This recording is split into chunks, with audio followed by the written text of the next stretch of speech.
এই অংশ অত্যন্ত সম্পদশালী অংশ। আমরা বলছি যে এটা আমরা পূর্ণ ব্যবহার করতে চাই সম্পদকে, আমরা এগিয়ে যেতে চাই, আমরা আর তর্ক বিতর্কের মধ্যে থাকতে চাই না। সেই জন্যই আজকে সনদ হলো, এই সনদ তর্ক বিতর্কের অবসান করবে। আমরা নিয়ম মতো চলে যাব, আমরা এখন নিয়ম মাফিক চলার জন্য তৈরি হয়েছি। এই নিয়ম যেন এই পরিবর্তনের জন্য যারা জীবন দিয়েছে, তারা এই তরুণরাই আবার বাংলাদেশকে নতুন করে গড়বে। এই আলোকে, এই চিন্তাধারার আলোকে তারাই দেশকে গড়বে, তারাই দেশের নেতৃত্ব দেবে, তারা আমাদেরকে পথ দেখাবে।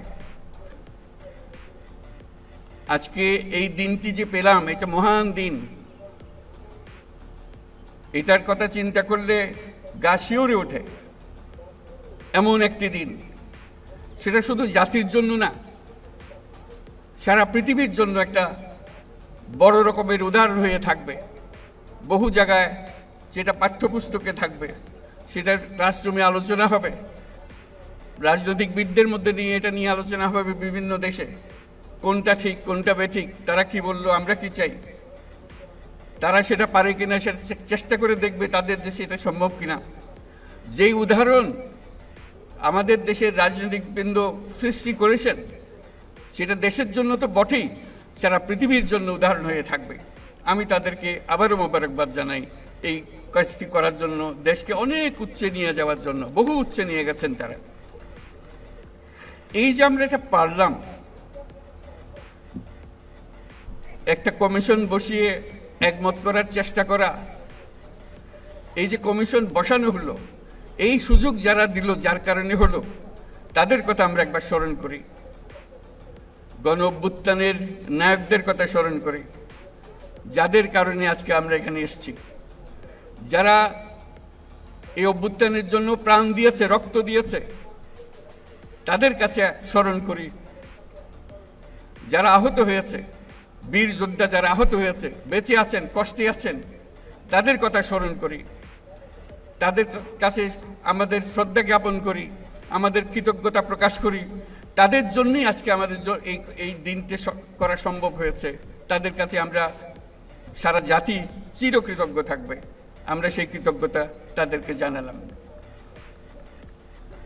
এই পরিবর্তনের জন্য যারা জীবন দিয়েছে, তারা এই তরুণরাই আবার বাংলাদেশকে নতুন করে গড়বে। এই আলোকে, এই চিন্তাধারার আলোকে তারাই দেশকে গড়বে, তারাই দেশের নেতৃত্ব দেবে, তারা আমাদেরকে পথ দেখাবে। এই দেশ তরুণদের দেশ।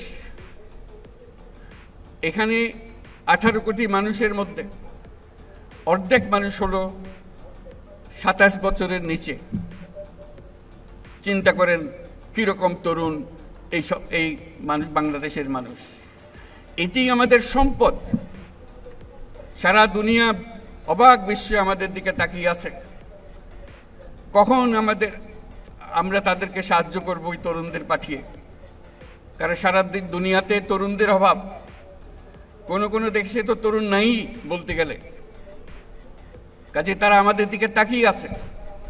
এটাই হলো আমাদের সুবর্ণ সুযোগ, তাদেরকে এগিয়ে যেতে দেওয়া। তাদেরকে শুধু বাংলাদেশকে পরিবর্তন করে না, পৃথিবীকে পরিবর্তন করার সুযোগ তাদের কাছে এসছে। এই অংশ অত্যন্ত সম্পদশালী অংশ। আমরা বলছি যে এটা আমরা পূর্ণ ব্যবহার করতে চাই সম্পদকে, আমরা এগিয়ে যেতে চাই, আমরা আর তর্ক বিতর্কের মধ্যে থাকতে চাই না। সেই জন্যই আজকে সনদ হলো, এই সনদ তর্ক বিতর্কের অবসান করবে। আমরা নিয়ম মতো চলে যাব, আমরা এখন নিয়ম মাফিক চলার জন্য তৈরি হয়েছি। এই নিয়ম যেন আজকে আজকে সই করলাম, অনেক আলোচনার মধ্যে দিয়ে আমরা সই করলাম, এটা আমাদেরকে পথ দেখিয়ে দেবে। এই পথে আমরা চলবো, তাহলে আমরা এই যে সম্পদ আছে সেই সম্পদের ব্যবহার করতে পারবো। আমি বারে বারে বলছি যে আমরা যদি গভীর সমুদ্র বন্দর করে দিই, তাহলে সারা দুনিয়ার জাহাজ আমাদের বন্দরে ভিড়তে হবে। আমাদের পণ্য সিঙ্গাপুরে খালাস করে দিয়ে চলে যেতে হবে না, অন্য দেশের পণ্য সিঙ্গাপুরে খালাস করে দিয়ে যেতে হবে না, আমার দুয়ার পর্যন্ত নিয়ে আসতে পারবে। এবং অন্যান্য দেশের যারা সুযোগ দিতে পারবে না, তাদের পণ্য এখানে দিয়ে যাবে, আমাদের এখান থেকে তারা নিয়ে যাবে। কাজে একটা বিরাট সুযোগ। আর বঙ্গোপসাগরে মাছেরও তো একটা বিষয় আছে। অন্য দেশের মাঝিরা এসে, আমাদের মৎস্যজীবীরা আছে, এসে আমাদের পানি থেকে তারা মাছ শিকার করে নিয়ে যায়, আমরা হাত করে তাকিয়ে থাকি, কিছু করতে পারি না। আমাদের মাছ দিয়ে যায়, আমরা আমাদের মাছ ঘরে আনতে পারি না। এটার থেকে তো আমাদের উদ্ধার পেতে হবে। সেই বঙ্গোপসাগরকে মিলিয়ে, তার উপকূলকে মিলিয়ে আমরা সমস্ত বাংলাদেশ পরিবর্তন করে ফেলতে পারি। আমাদের পরিকল্পনায় যদি আমরা মাতারবাড়ি, কক্সবাজার সব কিছু মিলিয়ে, মহেশখালী সব কিছু মিলিয়ে আমরা যদি একযোগে বন্দর উন্নত করি, তাহলে পুরো এলাকা নতুন সিঙ্গাপুরে পরিণত হবে, এটা নির্ঘাত। এটার থেকে কেউ বাইরে যেতে পারবে না এবং সকল দেশের মানুষ এখানে আসবে। আমরা আমাদের অর্থনীতির অংশ হিসেবে আঞ্চলিক অর্থনীতি গড়ে তুলতে পারি। আমরা নির্বাচনের কথা বলেছি। এই সুর, যে সুর আজকে আমরা এখানে বাজালাম, সেই সুর নিয়ে আমরা নির্বাচনের দিকে যাব। ঐক্যের সুর, ঐক্যের সুর দিয়ে আমরা নির্বাচনের দিকে যাব।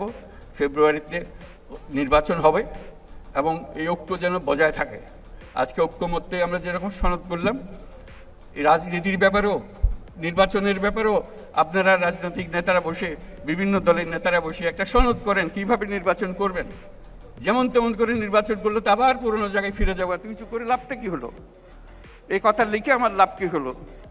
কথা লিখলাম, কথা মানলাম না, কাজের মধ্যে গিয়ে মানলাম না। কাজেই আমার অনুরোধ, আপনারা আবার ঐক্যমত্য কমিশন বলেন, কমিটি বলেন, নিজেরা বসুন, নির্বাচনটা কিভাবে সুন্দরভাবে করবেন, উৎসবমুখর করে করবেন, ইতিহাসে স্মরণীয় করে তুলবেন। যেই সনদ রচিতা এই নির্বাচন করেছে, এই সনদ তৈরি করেছে যারা, তাদের হাতে এই নির্বাচন সৃষ্টি হয়েছে। পুলিশ এসে কেন ধাক্কাধাক্কি করবে সেখানে? নিজেদের নির্বাচন নিজেরা করব আমরা। কারো এসে আমাদেরকে সোজা করতে হবে না, আমাদেরকে দেখিয়ে দিতে হবে না, ধাক্কাধাক্কি করতে হবে না। আমরা কি জানি না নাকি?